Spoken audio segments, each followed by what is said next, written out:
Good morning, everybody. Absolutely beautiful morning here, and a very warm welcome to our 55th annual general meeting, live from the HFMA head office, just over the river from Hampton Court. And this is why it's really great to be chair of the HFMA, because I get to do this once a year and formally declare our meeting open. I'd now like to ask Graham to come up and deliver his report. So Graham, over to you. Thank you. As you can see here, a brief overview of the last year. A bunch of mugshots for you to have a look at here of our council. These, I want to point this group out because they're the unsung heroes of the HFMA. Behind the scenes, you never really hear from them very much, but they're there every year, year in, year out, with their own free will, at no cost to the HFMA. This group of people are always there thinking hard about the bigger picture, things that affect our industry. So I'm very grateful to all of them, and they've been extremely supportive to me over the years, so thank you. I'm very pleased to say that we welcomed 15 new member companies in 2020. You can see them listed here, and in fact you can see them here in their sort of with their logos. Some like Willida and Vogel returning back to the HFMA after many years, which was wonderful to see, and we're really pleased to have them back on board. Plus many other new organisations. Welcome to all of them. What that means is that it provides the lifeblood for what we do, and this is our subscription income from our members. And you can see here that we had yet another record year last year. This green bar would be the prediction of subs income for this year, so yet another healthy rise and yet another year of record subs income. Thank you all very much. We send out our bulletins several times a week. And introduced a new one at the beginning of this year, as it happens, Research Insider. We're getting much more active on social media now. This is in particular through with LinkedIn and Twitter. In fact, with LinkedIn, we've doubled our number of followers in the last 4 months. This last year has been all about two things. In fact, COVID-19, of course, and the after effects of the departure from the EU, so post-transition. And this is something that will be extremely familiar to all of you right now. Why would I say keeping the lights on? Well, because about 6 weeks ago, one of our members wrote to me and said, who's been a member for 25 years, you help keep the lights on and give people a healthy choice. And I thought, well, blimey, that's true. It is. We did manage to keep things. It kind of brought it home to me, the significance of what we achieved. Keeping health food stores open during the pandemic and the lockdowns, I think probably was our single defining achievement of 2020. As I say here, not our only achievement, of course, but probably the most important. And I don't think any organisation can claim to have done more than we did to make that happen. Regular COVID-19 updates, which have stopped now. We must have sent out about 30 of these. This is an example of one of them. We just kept pouring information out at the right time, and I know that this was very much appreciated. 13 years I've been doing this job now. I've never known an intense period of where members, literally hundreds of inquiries from members about how to handle the situation as the transition period ended to leave the EU. I really am very, very proud of our efforts, all of us. In particular, I would just give a special mention to Baron from our peer check team and to Paul Berriman, our technical advisor, who handled daily, countless inquiries, many of them very similar, with the challenge being that all slightly different, all very nuanced to the business is concerned. We handled that very well, and the one thing we managed to put out very quickly were our two new HFMA guidance notes, one on the movement of goods, which is written by Paul, and one written by Katie on the transition labelling implications. We had that post-transition webinar in November 2020, where somebody from DEFRA and somebody from the Food Safety Authority of Ireland were guests speaking at that, and I know that was extremely well attended and very much appreciated.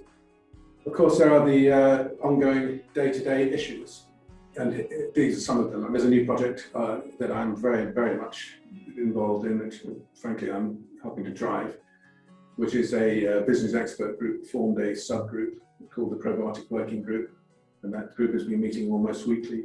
And two things are happening. We're preparing a great paper. In fact, our influence has led to the person who's writing that paper is our own scientific advisor, Michelle Sadler, who's on the call here today. She's doing a great job pulling together, it's like herding cats, but pulling together this document, and it's looking really sharp now. And then on top of that, we're going to feed into that document some new research. And this week, I'm going to be commissioning a 14-question piece of new consumer research using 3Gem, which is the company that did our health information survey for us. So I'm handling all of that and coordinating it. That will commission this week. We'll have the results within a week, and then we'll pull the paper together by the end of, well, the idea was to have it done by the end of June, which I think we can do. CBD status is something that I'll just say here that this is going to get very messy from an enforcement perspective. I think you know what's happening with CBD products, but the lists that the FSA was supposed to be publishing that would approve products to remain on the market, and a secondary list that would cover those products not approved yet, but in the process of being so. Well, as of earlier this week when I checked, there were still only 43 products on that list from 5 companies and nothing on the secondary list.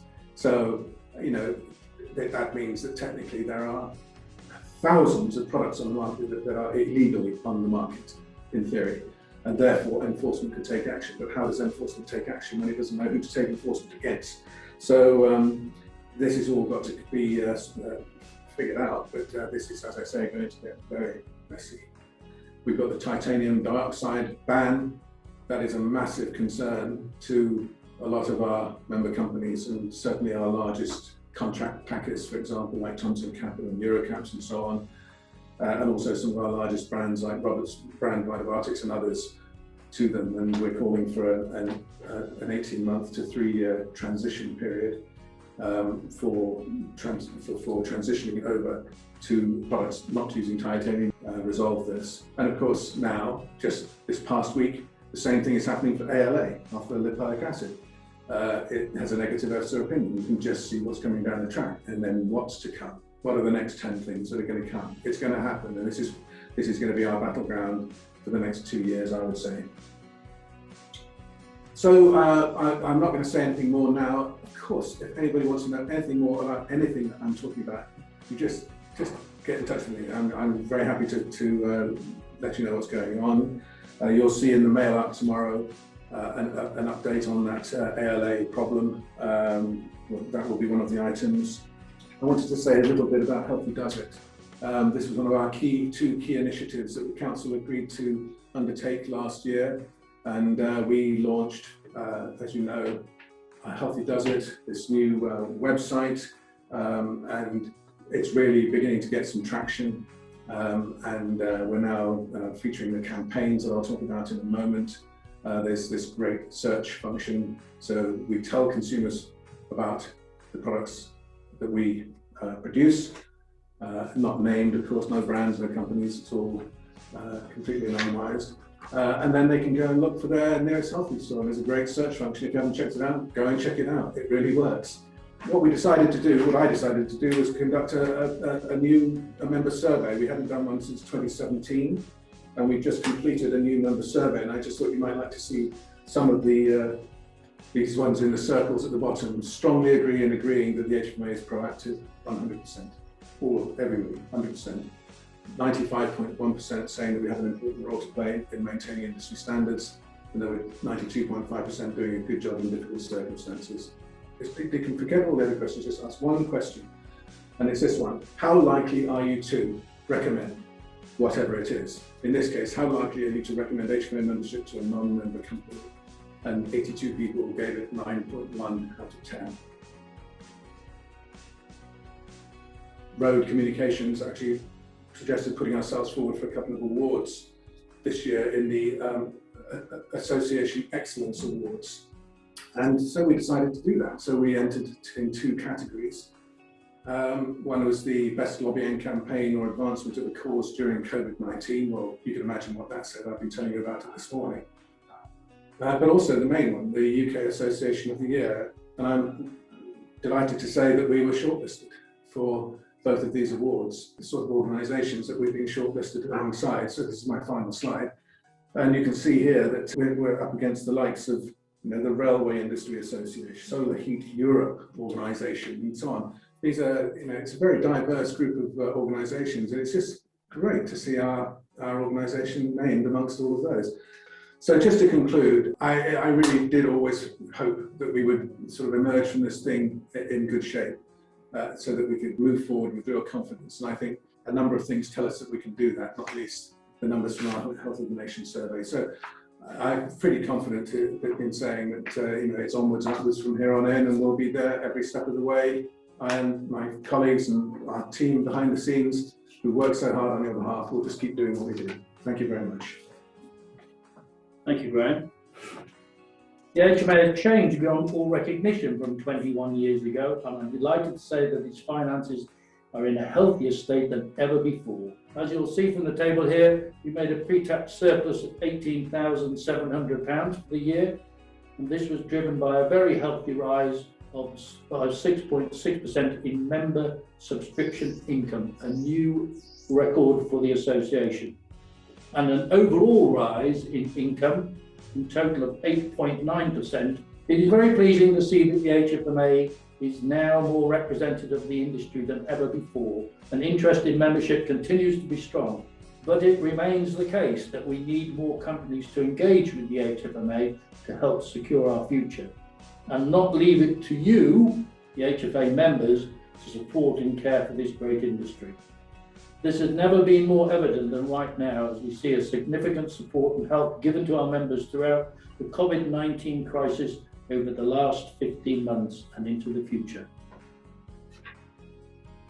We now need to move to confirm the appointment of the president. The position is, of course, held by Penny Viner, who I know is here at the meeting, who stepped up into the role a year ago, replacing Peter Aldis.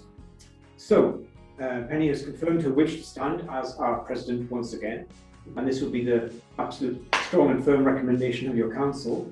And so please can I ask for a proposer and a seconder for Penny as our remaining president. Martin asked, I'll propose, please. Martin, I'll second. First. All those in favour? Yes. And anyone against? Right, okay, so I'm delighted to confirm that Penny is duly re-elected, and thank you for your long-standing dedication and support of the HFMA as ever.